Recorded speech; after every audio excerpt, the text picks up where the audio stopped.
Sir एक बार फिर आपका हार्दिक अभिनंदन अपने यूट्यूब चैनल देसी फार्मर के अंदर। जी, जय गौ माता। हमने आपके प्रोडक्ट के मैन्युफैक्चरिंग कैसे प्रोसेसिंग करते हो आपके यूनिट में गए थे। अभी हम जो सामने किसान भाई देख रहे हैं उनको आपका खेत यहाँ दूर थोड़ा सा 2-3 किलोमीटर दूर है, यहाँ देख रहे हैं चारों तरफ हरियाली हरियाली, ग्रीनरी ग्रीनरी, ज़मीन इतनी उपजाऊ दिख रही है और यहाँ पे मेरे को ये फसल भी शानदार दिख रही है। तो जो आप प्रोडक्ट बनाते हो वो यहीं से उगते जाते हैं क्या? हाँ, अभी इस साल हल्दी वहाँ जहाँ अपना यूनिट है वहीं पे सामने ही लगी है 2 एकड़ की हल्दी। जी सर। हो जाती है। हाँ। और ये मूंगफली है, ये यही खेत का पार्ट है रोड के उस साइड, उसमें मूंगफली है। जी उस कोने में प्याज है। जी ये जो ज्वार चल रही है वो ज्वार निकल के उसमें गाजर लगेंगे। जी और दूसरी ज्वार का नेक्स्ट इधर लगा दिया है। जी सर। तो ये सब स्टेप बाय स्टेप पूरा कंटिन्यू साइकिल चलता ही रहता है। तो अभी ये जो मैं खेती देख रहा हूँ ये प्योर ऑर्गेनिक है क्या ये है? 100% 15 साल से इसमें कोई केमिकल नहीं आया है। हाँ। और किसी भी लैब में अपन टेस्ट कराए तो कोई केमिकल नहीं पाया जाएगा। ये आप मैं देख रहा हूँ किसकी खेती है? मूंगफली मेरे को दिख रही है, मूंगफली है ना सर ये? हाँ, मूंगफली है। तो इसको आप डायरेक्ट इसका प्रोसेसिंग करके फिर पैकिंग करके फिर बेचोगे? हाँ, मूंगफली पकाएंगे, फिर इसका दाना जो निकलेगा उसका तेल निकलेगा, उसका पीनट बटर बनाते हैं हम। और मूंगफली के दाने भी बेचते हैं। दाने भी बेचते हो? मतलब बाई प्रोडक्ट बना के बाई प्रोडक्ट बना के ही आप बेचते हो सर? काफ़ी किसान भाइयों का रहता है कि ये बाहर से मार्केट से लाते हैं, पर किसान भाइयों मैं आपको ये बता दूं कि इनका ये खेत है, कम से कम आप सामने देख सकते हो दूसरा वहाँ सामने हाईवे भी जा रहा है। और इन्होंने रोटेशनल एक ऐसा नहीं कि पूरे खेत में एक क्रॉप कर रखी है, इन्होंने छोटी छोटी जगहों में प्याज भी कर रखा है, मूंगफली भी कर रखी है, ज्वार भी कर रखी है। तो ये 20 एकड़ का टोटल फार्म है। हाँ और किसानों को पूरी किचन किट लगानी चाहिए जी खेत के अंदर। जी कभी भी ऐसी चीज लगानी चाहिए कि आप खड़े खड़े, ये भिंडी है जी सर, खा सकते हो? खड़े खड़े खाओ बिना पेस्टिसाइड के डर के बिना। जी सर। तो कहने का मतलब मेरा है, जो किसान जैसे मेरा यहाँ 20 एकड़ खेत है, जी सर। तो मैं 20 एकड़ में मूंगफली लगा दूं जी सर। तो काम करना आसान हो जाएगा। जी सर। लेकिन समस्या क्या रहेगी, वो इतना प्रोडक्शन होगा उसको बेचेंगे कहाँ? बेचेंगे कहाँ? हाँ सही बात है सर। तो ये मेरा अनुभव हुआ था आगे। जी मैंने सर। एक बार गेहूं लगाए थे 20 एकड़ के पूरे। जी सर। गेहूं टॉप हुए हैं। हाँ। गाय के आधार पे, गाय आधारित कृषि से ऑर्गेनिक। जी सर। पर जब मेरे बेचने का स्टार्टिंग किया जी तो मेरे जो जान पहचान के कस्टमर थे वो लिमिटेड थे। जो जी। उनको जिनको चाहिए हर साल लेते थे उन्हें लिया, बाकी का गेहूं मेरे को अब मंडी में बेचना पड़ा। जी सर। तो उसके बाद मैंने निर्णय लिया कि अब जिंदगी में एक साइड कभी नहीं चलेंगे। तो अभी मूंगफली है।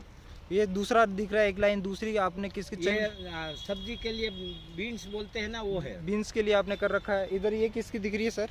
ये ज्वार है। ये ज्वार की है। मैं अभी देख रहा यहाँ इस रीजन में काफ़ी अत्यधिक बारिश हुई थी, बाढ़ जैसे हालात थे सर। हाँ। पर आपकी ये उपजाऊ जमीन में देख रहा हूँ कि एकदम कोई भी साइड इफेक्ट नहीं है। इसका कारण क्या? गौ माता का गोबर है क्या? ये 15 साल से संपूर्ण गाय का गोबर गौमूत्र यूज होता है ना, तो ये खेत के अंदर कुछ न्यूट्रिशन ऐसे होते हैं जो जैसे गाय के गोबर गौमूत्र में गोल्ड है। जी सर। तो गोल्ड जो जमीन के अंदर जाता है तो जी। गोल्ड हमेशा एक पवित्र और सूर्यवर्धक ऊर्जावर्धक धातु है। तो ऐसे गोल्ड जैसे अनेकों न्यूट्रिशन है जी सर। जो जमीन के अंदर जाता है। और जी। 1 ग्राम गोबर के अंदर 3 लाख करोड़ बैक्टीरिया है। जी सर। तो वो बैक्टीरिया का खुराक भी है और बैक्टीरिया भी है। जी सर। तो ये जमीन को एकदम उवर्कर बना के मिट्टी को एकदम जो फलद्रुप, जैसे सदगुरु अभी बोलते हैं ना सेव सोइल। जी सर। तो सेव सोइल कैसे होगा? हाँ। उसके ऊपर भी सबको बोलना चाहिए। सेव सोइल मात्र गाय के गोबर गौमूत्र से होगा। जी सर। तो ये खेत के अंदर 15 साल से कोई केमिकल यूज नहीं हुआ है। इसके कारण ये खेत के अंदर के जो बैक्टीरियल एक्टिविटीज जो है वो इतनी है, जैसे अभी आप देखोगे तो यहाँ निकालोगे तो इतने केचवे मिलेंगे। जी सर। इतने केचवे मिलेंगे कि आपको चलने में भी डर लगेगा। जी सर। तो ये केचवे जो है वो क्या काम करते हैं? हाँ। हमेशा मिट्टी खाते हैं। जी। मिट्टी के अंदर छेद करते हैं जी। तो ऑक्सीजन भी निकलता है और बिल्कुल। लेती है जमीन। तो केचवे का 24 घंटा काम चलता है। और नेचुरल जब केचवे निकलते हैं जमीन के अंदर तो उसकी संख्या तादाद भी करोड़ों में होती है। तो गाय आधारित कृषि से कुल मिला के स्वस्थता मिलेगी। और किसान को भी किचन किट लगाना चाहिए, कभी एक चीज़ पे नहीं लगाना चाहिए, सभी चीज़ों का थोड़ा थोड़ा लगाना चाहिए ताकि उनके कस्टमर जो है उसको नए कस्टमर ना ढूंढने पड़े और अपने आप जो है कस्टमर का भी सेटअप हो जाए। इसमें एक समस्या ये आती है कि सर किचन किट का तो वो उपयोग कर लेंगे, पर जैसे राजस्थान हो गया, हरियाणा हो गया, पंजाब हो गया, गुजरात, हर रीजन का क्लाइमेट अलग रहता है। सारी क्रॉप को एक क्लाइमेट में सूट थोड़ी हो पाएगी, या ये गोबर अपन डालेंगे ऑर्गेनिक खेती करेंगे तो उसका कुछ। हाँ, एक तो ऑर्गेनिक गाय आधारित कृषि करने से जमीन की कार्य क्षमता बढ़ती है, जमीन का ताकत बढ़ता है। तो जमीन का ताकत बढ़ता है ना, तो पौधे की भी रोग प्रतिकारक शक्ति अपने आप बढ़ जाती है। दूसरी बात यह है कि सभी क्षेत्रों में अलग अलग चीजें यूज होती है, और प्राकृतिक रूप से जो क्षेत्र में जो चीज पाई जाती है वही वहाँ के वपराश की चीज है। जी सर। तो ऐसा नहीं है कि गुजरात में मूंगफली होती है तो हिमाचल में भी मूंगफली करना चाहिए। जी सर। लेकिन हिमाचल में महुड़ा का तेल खाते हैं। जी सर। अलग अलग चीज है, तो जो चीज वहाँ बनती है वही चीज वहाँ के इस्तेमाल में है, तो उसी चीज की खेती करना चाहिए। एक दूसरा ये है कि काफ़ी युवा, काफ़ी लोगों में आज के टाइम महामारी है, बीमारियों के कारण कैंसर, हार्ट अटैक हो गया, लोगों में जागृति आ रही है। आप जैसे कुछ सर्जन लोग हैं वो फैला रहे हैं, जानकारी उनमें पॉजिटिव आ रही है, पर उनका कारण क्या है कि वो बंजर ज़मीन को ऑर्गेनिक में कन्वर्ट करने में कितना पेशेंस उनको रखना पड़ेगा, स्टेप बाय स्टेप कैसे वो ऑर्गेनिक में बना सकते हैं। देखो, गाय आधारित बायो फर्टिलाइजर आप तैयार करोगे जी। जमीन को सुधार करने के लिए, जैसे लेटेस्ट टेक्नोलॉजी, हाँ। जैसे एक बार नोकिया था। जी सर। 3010 जी सर। इतना बड़ा था, इतना बड़ा है था, ना। हाँ। और आने का और जाने का दोनों का बिल लगता था। बिल लगता था सर। आज के दिन में नोकिया कहाँ है, कहीं गायब हो गया मार्केट से है सर। ना। मार्केट से वो नोकिया वाले ने भी किया, कहा कि हमारी गलती है कि हमने लोगों के साथ समझौता नहीं किया और लोगों के साथ कदम नहीं मिला समय के साथ। समय तो के साथ। मेरा यहाँ ये कहना है कि जो गाय के आधार पे जो बायो फर्टिलाइजर बनता है, जी। वो बायो फर्टिलाइजर में भी टेक्नोलॉजी है। जैसे पहले हम दादा परदादा से वो खाद बूद बनाते थे, फिर उसमें भी संशोधन हुआ, उसमें भी संशोधन हुआ, फिर अभी ये चला जीवामृत वाला चला, जीरो बजट वाला चला। जी सर। उसके बाद अभी सारी समस्याओं का समाधान एक आया है, जी। जो बायोडाइजेस्टर अनारोबिक बैग। जी। तो वो एक लेटेस्ट टेक्नोलॉजी है और उसका इंस्टेंट परिणाम है। आज यूज करो और 8वें दिन रिजल्ट। उसका अलग से वीडियो बनाएंगे। मेरा एक लास्ट सवाल ये रहेगा कि केमिकल खेती से ऑर्गेनिक खेती में फुल कन्वर्जेशन में कितना समय लग सकता है, हर किन किन चीज़ों का ध्यान रखना चाहिए। मुझे लगता है 1 ही साल लगता है। 1 साल हो लगता है। टेक्नोलॉजी के साथ जाओगे तो। हाँ। गद्दे जैसे करोगे तो फिर 3 ताउम्र। साल 5 साल भी लगेंगे, जी सर। है ना।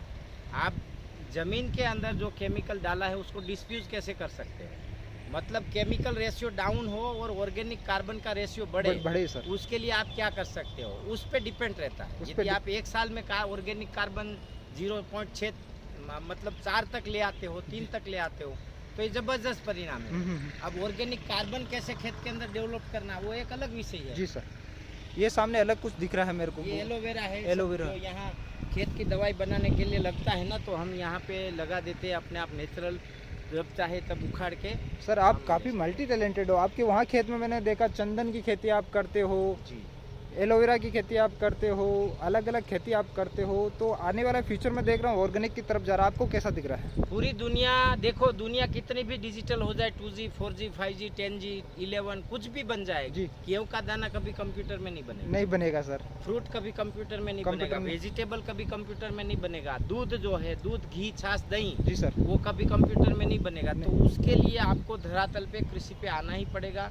आपके पास कितना भी पैसा हो, लेकिन शुद्ध खाना चाहिए, जी। नेचुरल खाना चाहिए। तो जी। मुझे लगता है कि अब जो कोरोना के बाद पूरे विश्व की नज़र नेचुरल चीज़ों पे जी है। सर। और सबको समझ आ गया कि अब ये, इसीलिए जो आपका सवाल है उसका जवाब ये है कि पूरी दुनिया को इसकी डिमांड रहेगी। इसकी डिमांड कभी खत्म होने वाली खत्म नहीं होगी। जितना जल्दी आप जाग जाओगे किसान भाई, उतना ही आपके लिए फ़ायदा है। इस वीडियो को यहीं ख़त्म करते हैं। आगे आने वाली वीडियो में हम आपको ऐसी टेक्नोलॉजी से मिलाएंगे जो इंस्टेंट आपको रिजल्ट देगी। केमिकल से ऑर्गेनिक फार्मिंग कैसे करें, एरोबिक बैग टाइप का एक इनके पास इन्होंने खुद ने बनाया हुआ, उनकी खुद की टेक्नोलॉजी है, उसके ऊपर संपूर्ण जानकारी हम आने वाले वीडियो में देंगे। तब तक के लिए सर आपका भी धन्यवाद। Thank you so much. जय गौ माता।